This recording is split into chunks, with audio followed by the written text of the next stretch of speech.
Hello friends, स्वागत है आपका एक बार फिर से अपने यूट्यूब चैनल नॉलेज में। हाउस होल्ड सर्वे आपको घर पर जाकर कैसे करना है डिजिटल प्रवेशोत्सव ऐप के माध्यम से, इससे रिलेटेड वीडियो मैंने पहले अपलोड किया था।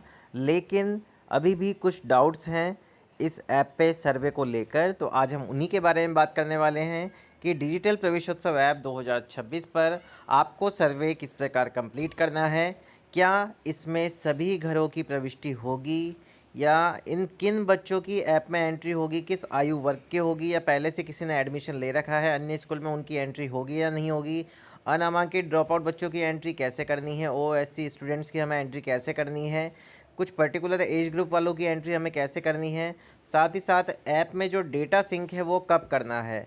अगर आपसे किसी प्रकार की कोई गलती हो गई है ऐप में एंड आपने अभी तक डाटा सिंक नहीं किया है तो आप उसे कैसे सुधार सकते हैं, या आपके परिवारों की जो संख्या है गांव में उसकी प्रविष्टि ही आपसे गलत हो गई है तो उसे आप कैसे सुधार सकते हैं। आज की पूरी प्रोसेस यही है। तो यहाँ आप देख सकते हैं, जब भी आप यहाँ पे सर्वे स्टार्ट करेंगे, सर्वे स्टार्ट करने के लिए डिजिटल शाला दर्पण शिक्षक ऐप पर आएंगे, प्रवेशोत्सव ऐप ओपन करेंगे तो 3 ऑप्शन आपको मिलते हैं। फर्स्ट ऑप्शन है नामांकन स्थिति, सेकंड ऑप्शन है D2C D2D सर्वेक्षण 3 से 18 वर्ष एंड थर्ड ऑप्शन है 18 वर्ष से अधिक। तो फर्स्ट ऑप्शन में अगर आप नामांकन स्थिति पे क्लिक करते हैं एंड आपके पास कोई डेटा नहीं आता है तो आपको नेक्स्ट स्टेप पे बढ़ जाना है। जो D2D यहाँ पे आप देख रहे हैं, सर्वे 3 से 18 वर्ष के लिए जो दे रखा है, अगर इसमें कोई भी ऑप्शन आपको प्रोवाइड नहीं होता है, बच्चों का डेटा नहीं शो होता है तो कोई दिक्कत वाली बात नहीं है। इन केस हम पिछली बार डेटा ऑनलाइन नहीं कर पाए थे तो इस वजह से वो यहाँ पे शो नहीं होगा। अगर वो डेटा आपके पास शो होता है तो आपको सिर्फ उसको अपडेट करना है बच्चे के नाम पे क्लिक करके। मैं एक बार वो भी आपको बता देता हूँ। केस तो ये हो गया कि आपको यहाँ पे कुछ नहीं दिख रहा तो आप नेक्स्ट लेवल में आगे बढ़ जाइए, आगे आपका काम कीजिए। एंड अगर नामांकन स्थिति पे आपको क्लिक करने के बाद इस तरह की डिटेल ओपन होती है तो आपको प्रत्येक बच्चे को एक बार वर्तमान स्थिति के अकॉर्डिंग अपडेट कर लेना है। जैसे उसके सामने बच्चे का नाम मिलेगा, आपको लिस्ट मिलती है तो बच्चे के नाम पे आपको क्लिक करना है। बच्चे के नाम पे क्लिक करने के बाद उसकी डिटेल यहाँ पे बेसिक आपके सामने ओपन हो जाएगी। शिक्षक का यहाँ आपको चयन करना होगा कि औपचारिक शिक्षा ग्रहण कर रहा है, अनौपचारिक है, अनामांकित। अगर बच्चा अनामांकित है तो उसे यहाँ पे अनामांकित में शो कर दीजिए। औपचारिक शिक्षा है, किसी विद्यालय में अभी पढ़ रहा है राजकीय विद्यालय में, तो उसको औपचारिक में आप सेलेक्ट कर लीजिए। अनौपचारिक का मतलब है घर बैठे पढ़ाई कर रहा है या कोई टीचर पढ़ा रहा है उसको, तो उसको आप कंसीडर कर सकते हैं अनौपचारिक में।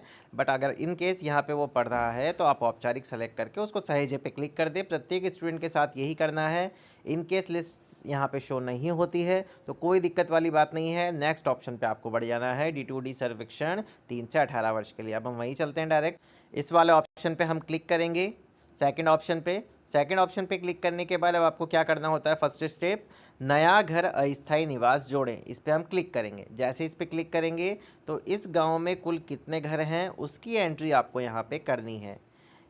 अगर आपने पहले से एंट्री कर दी है इसकी, अब आपको लगता है आपने गलत एंट्री कर दी थी, आपको उसमें संशोधन करना है, तो संशोधन केवल एक ही केस में होगा जब आपने डेटा सिंक नहीं किया होगा। अगर आपने डेटा सिंक नहीं किया है तो आप इस ऐप को अनइंस्टॉल करके लॉग आउट करके, दोनों तरीके हैं, वापस से ये सेम मोड में आ जाएगा, सेम ऐप आपको मिलेगी। बट अगर आपने डेटा सिंक नहीं किया है तो डेटा सिंक आपको उसी कंडीशन में करना है जब आपकी एंट्री से आप सेटिस्फाई हों। जैसे आपने आज 10 घरों का यहाँ पे, तो कुल मिलाकर बात यह है, अगर आपने डेटा सिंक नहीं किया है तो आपको कोई भी प्रविष्टि में सुधार करना है तो आप इजीली कर सकते हैं। डेटा सिंक तभी करें जब आप सेटिस्फाई हैं कि मैंने आज 10 घरों का सर्वे कर लिया, 10 घरों की एंट्री एकदम सही है, परिवारों की संख्या सही है, गांव में कुल घरों की संख्या मैंने सही भरी है, तो आप डेटा सिंक कर लीजिए।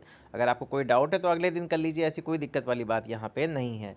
तो अब हम यहाँ पर गाँव में कुल कितने घर है वो टाइप कर देंगे। अब मान लीजिए इस घर में कुल 1000 घर हैं तो वो आपको यहाँ पे सेलेक्ट करना होगा, टाइप करना होगा, सबकी एंट्री आपको करनी है। जो भी आपके यहाँ पे परिक्षेत्र में आ रहे हैं उन सभी घरों की एंट्री यहाँ पे होगी, चाहे उसमें बच्चा आपको नामांकित मिले या ना मिले, तब भी आपको उसकी एंट्री करनी है। अगर कोई ड्रॉप आउट बच्चा आपको नहीं मिलता है, नामांकित बच्चा नहीं मिलता है, अनामांकित मिलता है, तो आपको एक करके उसकी एंट्री करनी है। नहीं मिलता है कोई बच्चा तो आपको 0 करके एंट्री सेव करनी है, लेकिन प्रत्येक घर की एंट्री करनी होगी। इसलिए पहले ऑफलाइन एक बार एक रजिस्टर आप संधारण कर लीजिए, उसके बाद आप ऐप पर उसको चढ़ा लीजिए बैठे बैठे, लेकिन उससे पहले आपको यहाँ पे सर्वे पूरा अच्छे से करना होगा। किससे जानकारी प्राप्त करी आपने ये घर में कुल कितने घर की, तो आपको यहाँ पे सरपंच सेलेक्ट कर लीजिए, और भी ऑप्शन है जिससे भी आपने लिए वो सेलेक्ट कर लीजिए। इसके बाद सहेजे बटन पे क्लिक करेंगे सहेजे बटन पे क्लिक करने के बाद अब आपके पास ऑप्शन आता है एंट्री करने का। तो एंट्री किसकी कर रहे हो आप? पहले घर की एंट्री कर रहे हो, ये चीज़ समझ लीजिए। एंट्री किसकी हो रही है? घर की एंट्री हो रही है। चयन कर लीजिए, ग्राम पंचायत है, नगर पालिका है, नगर परिषद है, नगर निगम है, ग्राम पंचायत है। वास स्थान क्या है? टाइप कर दीजिए, यहाँ पे टाइप हो जाएगा। हमने यहाँ पे टाइप कर दिया है, वास स्थान यहाँ पे टाइप कर दिया। वास स्थान टाइप करने के बाद माता का नाम क्या है वो टाइप कर देंगे यहाँ पे। माता का नाम टाइप करने के बाद पिता का नाम टाइप कर दीजिए आप यहाँ पे। उसके बाद अभिभावक के मोबाइल नंबर अगर आपके पास हैं तो सही भरेंगे, नहीं है तो 9999 भर दीजिए। नहीं होता है किसी किसी के पास, अगर है तो वो सही नंबर आप भर दीजिए। मैंने आपको एज अ डमी के रूप में बता दिया है। अब यहाँ पे आपको वर्ग का चुनाव करना है। जनरल है, एसटी है, एससी है, एसबीसी, ओबीसी है, वो आप यहाँ पे सेलेक्ट कर लीजिए। इसके बाद धर्म क्या है? हिंदू, ईसाई, सिख, बौद्ध, उपयुक्त के अलावा कोई अन्य है तो वो सेलेक्ट कर लीजिए। विशेष ध्यान देने वाले परिवारों के बच्चे, अगर खानाबदोश परिवारों के बच्चे हैं, बाल श्रमिक के हैं, सफाई कर्मी के हैं, आश्रय व संरक्षण के बिना बच्चे हैं, अन्य हैं, माता पिता को खोने वाले बच्चे हैं, सारे ऑप्शंस आपको यहाँ पे मिल जाएंगे। और अगर ये सारे एप्लीकेबल नहीं हैं, सही परिवार के हैं, तो लागू नहीं पे आप क्लिक कर दीजिए। लेकिन अगर हैं तो जैसे मान लीजिए श्रमिकों के बच्चे हैं तो श्रमिक वाला ऑप्शन आप यहाँ पे सेलेक्ट कर लीजिए। क्या इस घर में कोई बड़ा 18 वर्ष से अधिक है जिसने 10वीं और 12वीं पास नहीं है? अगर यहाँ पे कोई ऐसा बच्चा नहीं है जिसने 10वीं 12वीं पास नहीं करी है तो आपको यहाँ पे नहीं पे क्लिक करना है। ये ध्यान रखिए, 10वीं 12वीं पास यहाँ पे नहीं है, ऐसा कोई भी बच्चा आपको नहीं मिलता है, मतलब सबने पास कर रखी है 10वीं 12वीं। अगर कोई बच्चा मिलता है तो आपको नहीं पे क्लिक करना है। लेकिन अगर आपको कोई ऐसा बच्चा दिखता है जिसने यहाँ पे 10वीं 12वीं पास नहीं करी है, उसको आपको यहाँ पे हाँ पे टिक करना है। हाँ पे टिक करने के बाद अब घर में कुल OOSC बच्चों की संख्या, मतलब आउट ऑफ स्कूल बच्चों की संख्या, अनामांकित या ड्रॉप आउट कोई बच्चा है यहाँ पे जिसका आप नामांकन योग्य है, वो कहीं भी नहीं पढ़ रहा है, या उसने पढ़ाई बीच में छोड़ दी किसी कारणों की वजह से, ऐसा बच्चा अगर आपको यहाँ पे मिलता है तो उसकी संख्या आपको यहाँ पे सिंपल दर्ज करनी है। अगर यहाँ पे पहले से कोई बच्चा कहीं पढ़ रहा है, समझिए इस चीज़ को, अगर कोई बच्चा मिलता है, परिवार में एक बच्चा है, अगर वो पहले से किसी स्कूल में एडमिशन है तो आपको यहाँ पे संख्या में 0 लिखना है और सहेजे बटन पे क्लिक कर देना है। लेकिन इन केस अगर आपके पास यहाँ पे कोई बच्चा आपको मिलता है, अनामांकित है, ड्रॉप आउट है, तो वो संख्या यहाँ पे इंद्राज कर देंगे उसकी। एक बच्चा है ऐसा तो फिर हमें यहाँ पे बच्चा जोड़े पे क्लिक करना है। बच्चा जोड़े पे क्लिक करने के बाद यह मोबाइल नंबर, तो आप देखेंगे इस तरह की एरर आपके पास आ सकती है कि मोबाइल नंबर पहले से दर्ज है, तो आप उसे ठीक कर लें। मोबाइल नंबर यहाँ पे हमने सही कर लिया, उसके बाद वापस से बच्चा जोड़े पे हम क्लिक करेंगे। जैसे ही हम उस ऑप्शन पे क्लिक करेंगे सबसे पहले पिता का नाम आ जाएगा जो हमने भरा था। ये मैं पूरी आपको एंट्री डमी के रूप में बता रहा हूँ, इसमें किसी भी कोई पर्सनल इन्फॉर्मेशन नहीं है। तो बच्चे का नाम हम यहाँ पे भर देंगे, जो भी बच्चे का नाम है।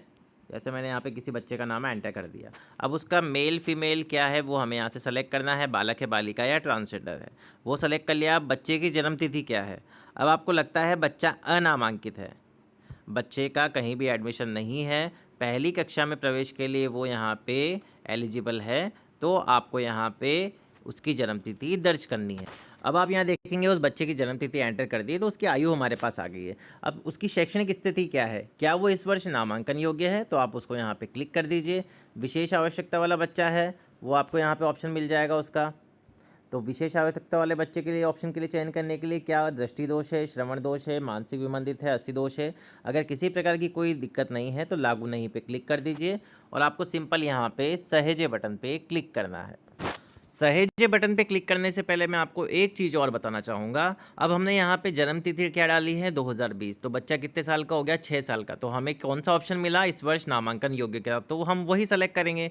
लेकिन अगर आपको कोई ऐसा ड्रॉप आउट बच्चा मिलता है जिसने पहले बीच में पढ़ाई छोड़ दी है तो उसकी जन्मतिथि एक बार मैं आपको डाल के बताता हूँ यहाँ पे, तो फिर आप देखेंगे आपको यहाँ पे 2 ऑप्शन मिलेंगे। इस वर्ष नामांकन योग्य में 2 आपको ऑप्शन इजीली यहाँ पे मिलेंगे। अब आप देखेंगे मैंने यहाँ पे जन्मतिथि डाल दी है 2016 की। मान लीजिए कोई बच्चा था जिसने यहाँ पे पढ़ाई करी शुरू, लेकिन बीच में पढ़ाई किसी कारण से छोड़ दी, तो सुरेश की शैक्षणिक स्थिति क्या रहेगी? अब 2 ऑप्शन मिलेंगे, अनामांकित या ड्रॉप आउट।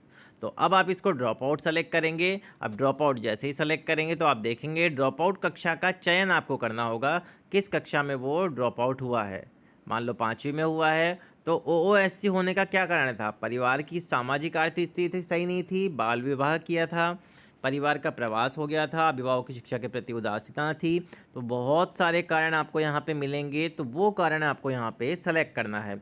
बच्चा ड्रॉप आउट किस विद्यालय से है? निजी से है, सरकारी से है? तो वो ऑप्शन आपको सेलेक्ट करना है, स्कूल का चयन करना है, कौन से स्कूल से ड्रॉप आउट हुआ था, विशेष आवश्यकता वाला बच्चा है, नहीं है। तो आपको ये चीज़ें सारी एंट्री करके उसको सहेजे बटन पे क्लिक करना है। तो ये कंडीशन आपके ड्रॉप आउट की कब खुलेगी? जब उसकी एज के अकॉर्डिंग यहाँ पे आपके पास डेटा शो होगा। अगर आपने 2020 या 2021 का डेटा डाल रहे हैं तो ड्रॉप आउट का ऑप्शन नहीं आएगा, नामांकन का आएगा। उसको डायरेक्ट सहेजे बटन पे आप क्लिक कर दीजिए। डेटा सफलतापूर्वक सहेजा गया, ठीक आ गया। अब इस पर क्लिक करेंगे, उस बच्चे की एंट्री आपको यहाँ पे दिख जाएगी। तो ये प्रोसेस मैंने आपको बताई है, इसलिए बताई है ताकि आप इस चीज़ को समझ सकें कि आपको यहाँ पे किन बच्चों की एंट्री करनी है। तो एक बार मैं आपको वापस से क्लियर कर देता हूँ कि इस ऐप में सभी घरों की एंट्री करनी है। सभी घरों की एंट्री मतलब जितने घर आप मेंशन कर रहे हैं उनकी एंट्री करनी है। क्या इस ऐप में सभी बच्चों की एंट्री होगी? नहीं, सबकी नहीं होगी। केवल जो बच्चों की एंट्री होगी वो अनामांकित और ड्रॉप आउट बच्चों की ही होगी। पहले से एडमिशन ले रखा उसका क्यों एंट्री होगी? इसमें आपको ऑफलाइन में डेटा उसका लिख लेना है। तो फिर उन घर में एंट्री में क्या लिखेंगे हम? तो उसमें 0 लिख दीजिए। शून्य एंट्री कहाँ कहाँ लिखेंगे आप? जिस घर में बच्चों की संख्या शून्य है वहाँ भी शून्य आएगा। जैसा भी, या सभी बच्चे 3 वर्ष से छोटे हैं, ये ध्यान रखिए। अगर कोई बच्चा 3 वर्ष से छोटा है तो उसकी भी एंट्रियाँ नहीं होगी, और 18 वर्ष से बड़ा है तो उसकी भी एंट्री नहीं होगी। या उस घर में 3 से 18 वर्ष के सभी बच्चे आंगनबाड़ी या किसी विद्यालय में पढ़ रहे हैं, जो कि मैंने आपको बताया किसी विद्यालय में वो बच्चे पढ़ रहे हैं, तो उनकी एंट्री भी यहाँ पे नहीं होगी। तो उस घर में एंट्री करते हुए आप उसको शून्य कर दीजिए, तो बच्चे की एंट्री का ऑप्शन आपको नहीं मांगेगा। तो ये तो बात हो गई अब यहाँ पे कि आपको इस वाले ऑप्शन में एंट्री कैसे करनी है। अगर आपको लगता है कि आपसे एंट्री गलत हो गई है तो कोई दिक्कत नहीं है, यहाँ पे एक डिलीट का बटन आपको दिया हुआ है, डिलीट का बटन दबा दीजिए, बच्चे की एंट्री समाप्त हो जाएगी। करेक्शन करना है तो करेक्शन भी कर सकते हैं। वापस से इस नंबर पे क्लिक कीजिए, डिटेल आपके सामने आ जाएगी, उसमें करेक्शन कर लीजिए। करेक्शन करने के बाद वापस सहेजे बटन पर क्लिक कर दीजिए, एंट्री सही हो जाएगी। अब हम चलेंगे यहाँ पे थर्ड बात करेंगे, D2D सर्वेक्षण 18 वर्ष से अधिक। अब यहाँ क्या डिटेल शो हुई? वही डिटेल जो वहाँ थी। क्यों हुई? क्योंकि वहाँ पे हमने जो 10वीं 12वीं पास नहीं करी थी किसी बच्चे ने, वहाँ एक ऑप्शन मांगा था कि ऐसा कोई ऑप्शन बच्चे हैं आपके जिस घर में कि उन्होंने 10वीं या 12वीं पास नहीं करी है, तो वो बच्चे का डेटा आपको यहाँ पे वापस से शो करना होगा। मतलब पिता का नाम और माँ का नाम होगा पहले, उसके बाद पिता के नाम पे क्लिक करना होगा। अब आपको यहाँ पे उस बच्चे को जोड़ना होगा जिसकी एंट्री आपको यहाँ पे करनी है। जिसने वहाँ पे 10वीं 12वीं नहीं करी थी वही जोड़े पे एंट्री करनी है। नाम डालना है, पिता का नाम, मेल फीमेल, मोबाइल नंबर, जन्मतिथि, बच्चे की जन्मतिथि क्या है वो आप यहाँ पे डाल दीजिए। जन्मतिथि डालने के बाद ओके कर दीजिए। ओके करने के बाद अंतिम पास कक्षा कौन सी थी वो आपको यहाँ पे मेंशन करनी होगी। 9th थी तो 9th। क्या आप ओपन स्कूल से 10वीं 12वीं करना चाहते हैं तो आप प्रयास करेंगे कि उनको करवाना है, तो आप हाँ पे क्लिक कर दीजिए। क्या आपके घर में कोई निरक्षर है? अगर है तो हाँ पे क्लिक कर दीजिए, और नहीं है तो नहीं पे क्लिक कर दीजिए। क्या आप ओपन स्कूल से 10वीं 12वीं करना चाहते हैं? नहीं करना चाहते हैं तो नहीं पे क्लिक कर दीजिए, देन सहेजे बटन पे क्लिक कर दीजिए। तो इसकी एंट्री यहाँ पे कंप्लीट हो जाएगी। तो ये पूरी एंट्री है कि आपको D2D सर्वेक्षण 3 से 18 कैसे करना है, 18 वर्ष से अधिक कैसे करना है, नामांकन स्थिति में बच्चों को अपडेट कैसे करना है। डेटा सिंक आपको केवल उसी स्थिति में करना है, जैसे हम होम पेज पे आ गए, ऊपर आपको यहाँ पे 3 लाइन्स मिल रही है। डेटा सिंक आप तभी करेंगे जब आपको लगता है कि आपकी एंट्री पूरी करेक्ट है, घरों की एंट्री सही है, तभी आपको डेटा सिंक यहाँ पे करना है। डेटा सिंक आप कभी भी कर सकते हैं, ऐसी कोई दिक्कत वाली बात नहीं है। अब D2D सर्वेक्षण में 318, अब मान लीजिए सब बच्चों की एंट्री हो गई, बंद करे पे हमने क्लिक किया। ये तभी करना है क्या स्कूल के कैशमेंट में सभी घरों का सर्वेक्षण पूरा हो गया है। अगर आपने हाँ कर दिया तो फिर दिक्कत आएगी। ये तभी करें जब आप सेटिस्फाई हो गए, सभी घरों की एंट्री यहाँ पे हो गई है, तभी आपको हाँ बटन पे क्लिक करना है। उसके बाद PEO के जो डेटा है वो CRC मॉड्यूल में उसकी एंट्री करेंगे, मुख्य धारा से जोड़ेंगे। तो इस प्रकार आपको यहाँ पे सभी घरों की एंट्री, सभी बच्चे जो भी एलिजिबल हैं, एंट्री होने लायक हैं, मैंने आपको पूरी बात बता दी है, तो उनकी एंट्री आपको स्टेप बाय स्टेप करनी है। अगर आपको वीडियो पसंद आया हो तो प्लीज़ चैनल को सबसे पहले सब्सक्राइब करें एंड वीडियो को लाइक और शेयर करना ना भूलें। Thank you so much.